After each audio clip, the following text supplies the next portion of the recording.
If you're into a specific decor style like Craftsman, how do you create that style in your home without breaking the bank? Let's look at Ava's story and how she transformed her living room. I'm Doug Walker, and this is Roominess. Roominess brings you straightforward steps to an inviting home. Click the subscribe button for more bite-sized decor tips. I have newsletters, freebies, and ebooks over on my website.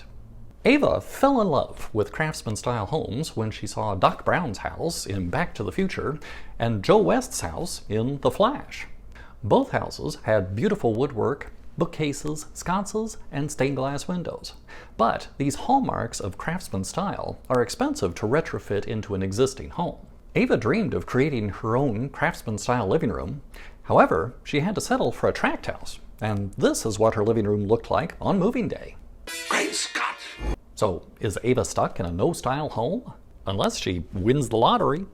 Let's look at some aspects of Craftsman style to see what else she could do. A funny thing, this is my first shot looking at a specific style like Craftsman, so it was an adventure all the way. Here's a mood board that I put together for Ava that focuses less on built-ins and more on furniture, color, and textures. Traditional Craftsman colors are very earthy. Think of the forest. Greens and browns dominate, with sprinkles of light green, red, and terracotta. The fabrics are what you might term as honest, simple cotton, wool, and leather. Textured fabrics, more like this one, bring out the warmth of Craftsman style. Craftsman or Mission furniture use chunky, rectilinear wood frames, with wooden arms even on upholstered pieces. A marker of the style is a series of wood slats used as an embellishment. Craftsman style de-emphasizes art for art's sake. Beauty is incorporated into the usable objects of the home. Two examples are depression glass, like this, or Tiffany-style stained glass lamps. With these mood board ideas, Ava set to work with only a little bit of guidance along the way. However, true Craftsman furniture wasn't in her budget at first, so she had to be creative about how she implemented the design.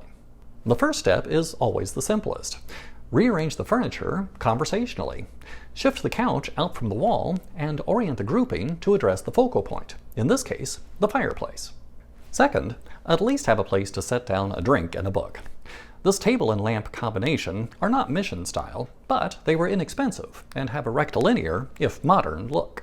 With the room semi-functional, Ava could start to look at how to treat the walls. Normally, I would steer Ava to look at upholstered pieces first and coordinate the walls with the fabric. However, the simple, muted Craftsman color palette allows these steps to easily happen out of order. I suggested this dark sand tone as an alternative to stained wood paneling.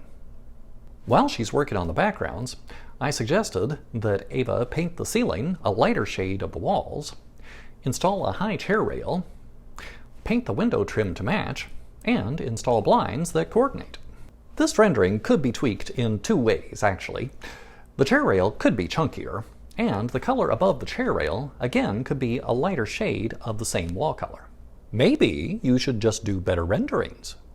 But the overall effect echoes the Craftsman approach in terms of color, horizontal orientation, and a masculine overall tone. For the next step, I suggested that Ava fill in with more furniture pieces. This coffee table is not Craftsman style per se, but it has a nice wood tone and a strong rectilinear shape. It also fit Ava's budget at the time. An ottoman may not seem like an obvious choice, but it adds versatility to the seating and doesn't cost a lot. At this point, the room had enough bones to start accessorizing, so Ava searched for small pieces to fill in. Craftsman style is fairly minimal. Ava limited the accessories to a few throw pillows, a third lamp on an antique table, chunky wooden candlesticks, and a depression glass pitcher. In a Craftsman home with wood panel wainscoting below a chair rail, often you place art above the chair rail. However, in Ava's case, it makes more sense to place the art below the chair rail so it's not entirely divorced from the rest of the room. This is the time when Ava could pause and think about next steps. She could spend a couple of years with a room like this while she saves money or increases her income. While nobody's going to walk into this room and say, "Oh, it's a Craftsman." Certainly not. All of these pieces could be moved into a true Craftsman home and harmonize well. But Ava planned to stay here a while and was okay with swapping out finishes and furniture to keep pushing in a more Craftsman direction. The next change I suggested was flooring. A hardwood floor is all but synonymous with a Craftsman interior. I also suggested that Ava purchase an inexpensive plain rug at the same time. Why cover up the hardwood floor she just put down? I wanted Ava to avoid one of the decorating pitfalls of Craftsman style. Too many wood grains that seem to clash with one another. When wood grains are separated with a rug, a paint color, or a chair fabric, it helps the eye to rest between them and not recognize that the finishes don't match. Next is swapping out the leather recliner for a more rectilinear armchair. The subtle stripe complements the Craftsman vibe. Another furniture purchase creates a full seating group. The lines of this chair are a more modern and comfortable take on wooden-armed Craftsman chairs. The last furniture piece was the most expensive, a true mission-style sofa with slatted sidearms.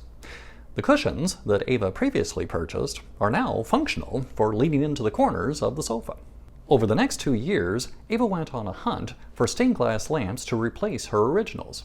She had a healthy budget, but was able to find an inexpensive reproduction desk lamp. This whole process only made light touches to the architecture of the space.